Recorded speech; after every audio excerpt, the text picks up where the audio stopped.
I'm thrilled to introduce our next speaker, Naiel, a true young culinary trailblazer with a story that is as unique as it is inspiring. As the co-CEO of Lajawab Treats, a home baking business that focuses on Asian American fusion desserts, Naiel has carved out a niche that beautifully blends his Pakistani heritage with American traditions. Naiel's journey took a remarkable turn when he recently made history on Food Network's Kids Baking Championship Season 11. Not only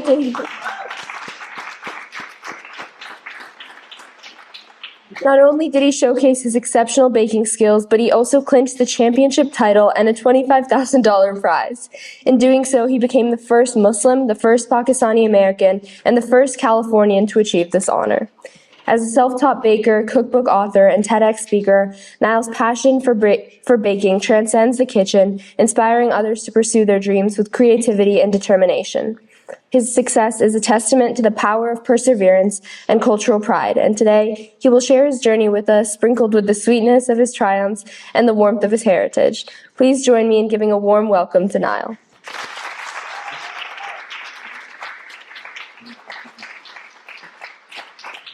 All right, good afternoon. Thank you everyone so much for being here today. My name is Naiel. I'm 14 years old and I'm a freshman at Mountain View High School. When my parents named me Naiel, or Naiel in Arabic, they had big hopes for my future.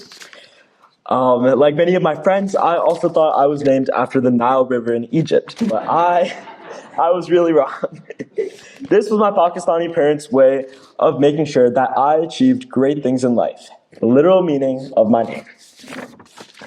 Today, I'm going to share with you my life experiences as a Muslim youth on the television, on media. Growing up Pakistani American Muslim in California seemed ordinary to me. I felt as if I was just like anyone else around me. It wasn't until 4th grade when I had the realization that I might be a little different. One day, after lunch break, I walked up to a couple of my friends who were drawing and asked if I could sit with them like we did any other day.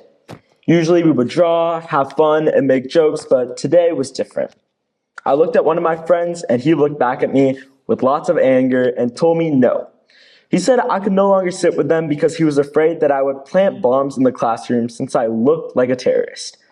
At first, I laughed since I thought it was a joke that he could have made to anyone. It wasn't until these jokes became a norm that I came to realize that I was different. I felt like I didn't belong, and I felt really hated.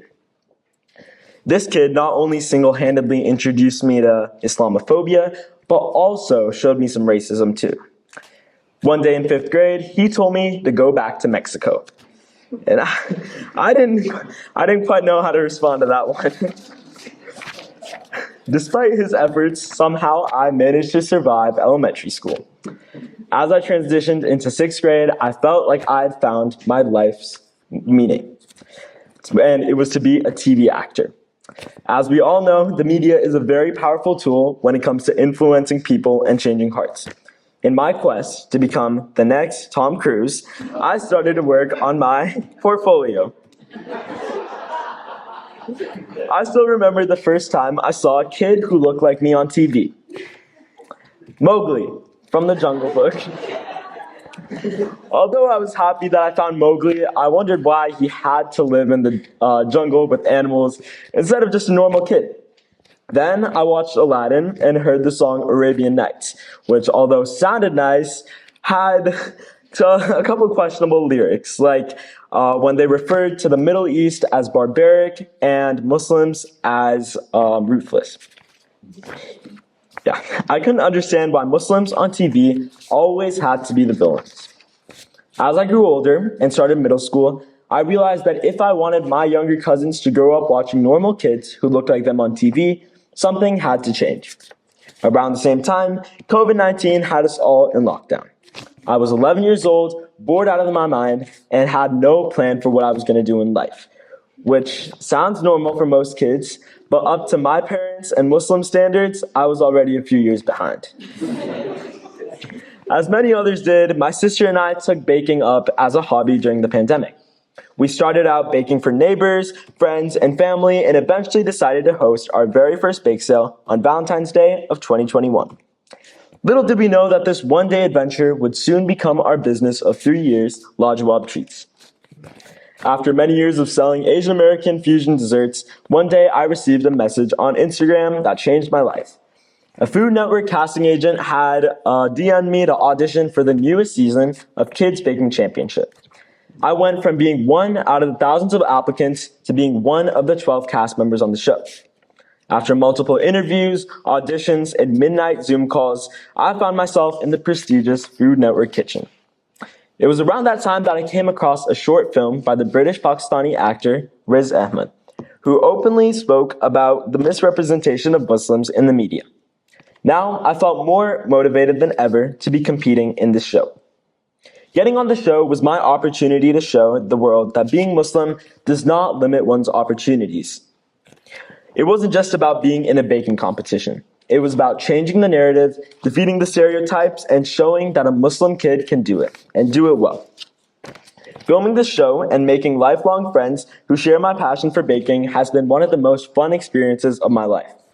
What surprised me was that for many of my cast, crew, and producers, meeting me was their first ever encounter with a Muslim. The filming lasted over several weeks with lots of fun memories along the way. The funniest memory was probably when one of my friends asked me to taste test her maple bacon chocolate chip cookies, and I almost did. And as a Muslim, eating pork is a pretty big no-no. My reaction confused the producer, who panicked and called for the medic and shut down the show, and all cameras went away. After surviving 9 tough challenges, I was ready to bake in the final episode, along with 2 other contestants. It wasn't exactly a smooth ride trying to create the most important cake of my life. At first, the top tier of my cake crumbled into a million pieces, and then my fondant masterpiece snapped in half. But nonetheless, I gave it my all, and that day ended up becoming the first Pakistani and first Muslim boy to ever win a baking or cooking show on TV. Although the $25,000 cash prize and chocolate fountain were a really nice addition to winning, the feeling of being able to represent little kids was priceless. Since this happened last year, I've been invited to a couple more specials to the Food Network. I still remember when we were getting ready to film the Halloween special episode. It was going to be on the first day of Ramadan.